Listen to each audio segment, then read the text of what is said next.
Assalamualaikum warahmatullahi wabarakatuh.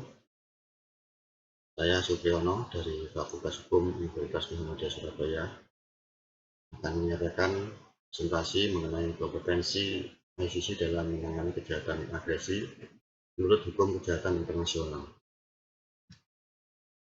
Baik, kita langsung ke latar belakang bahwa kejahatan agresi merupakan salah satu dari 4 kejahatan internasional yang tercantum dalam Statuta Roma 1998. Meskipun kejahatan agresi termasuk dalam jurisdiksi Pengadilan Pidana Internasional atau ICC, namun hingga diberlakukannya Statuta Roma 1998, definisi tegas mengenai kejahatan agresi tidak ditemukan di dalamnya. Hal ini menyebabkan ICC tidak memiliki kewenangan yang jelas dalam menangani kejahatan agresi. Untuk itu, harus dijelaskan pengaturan penanganan kejahatan agresi oleh ICC. Dengan adanya definisi yang jelas dan lugas mengenai kejahatan agresi, maka akan diketahui pula bagaimana kompetensi ICC dalam menangani kejahatan agresi tersebut.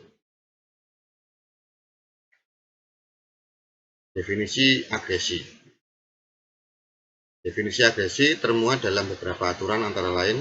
Yang pertama adalah di dalam pasal 10 Kovenan PBB, lalu ada juga di Piagam International Military Tribunal IMT tanggal 18 Agustus 1945 pasal 6 paragraf A.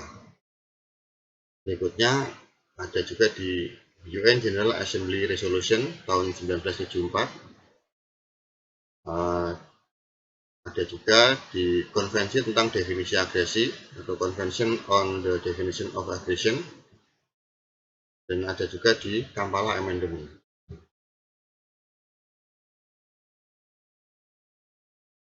Dari beberapa ketentuan tersebut, secara garis besar kejahatan agresi dapat didefinisikan sebagai berikut.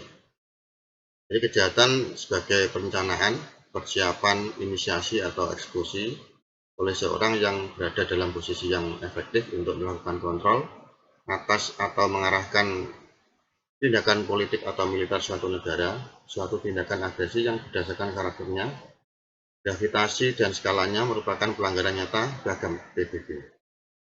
Suatu tindakan agresi tersebut berupa penggunaan angkatan bersenjata oleh suatu negara terhadap kedaulatan, integritas wilayah, atau kemerdekaan politik dari negara lain, atau dengan cara lain apapun yang tidak sesuai dengan Piagam PBB.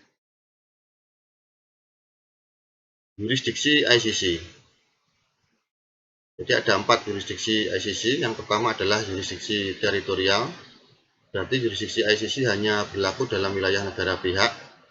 Jurisdiksi juga diperluas bagi kapal atau pesawat terbang yang terdapat di negara pihak dan dalam wilayah bukan negara pihak yang mengakui jurisdiksi ICC berdasarkan deklarasi ad hoc. Yang kedua, jurisdiksi material.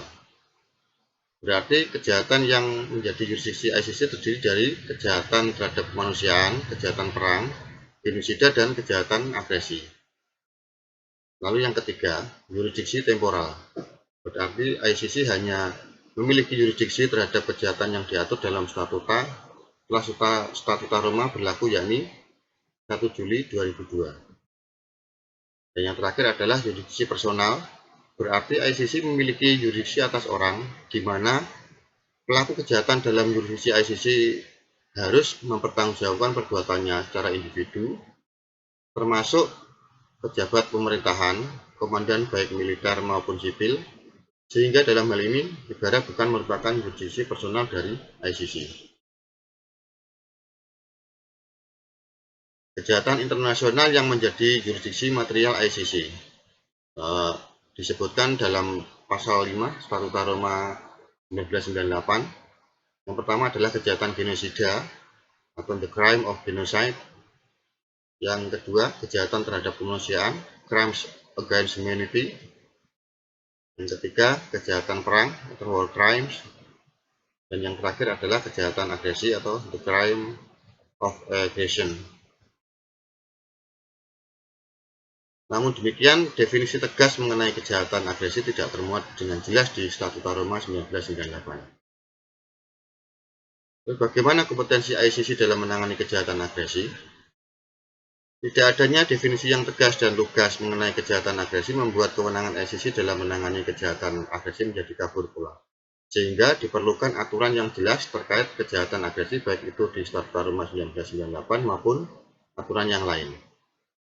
Jadi kesimpulannya bahwa kompetensi ICC dalam menangani kejahatan agresi untuk melaksanakan kewenangan ICC dalam menangani kejahatan agresi maka diperlukan amandemen atau pasal-pasal aktivasi agar yurisdiksi ICC dapat menjangkau tindakan agresi tersebut.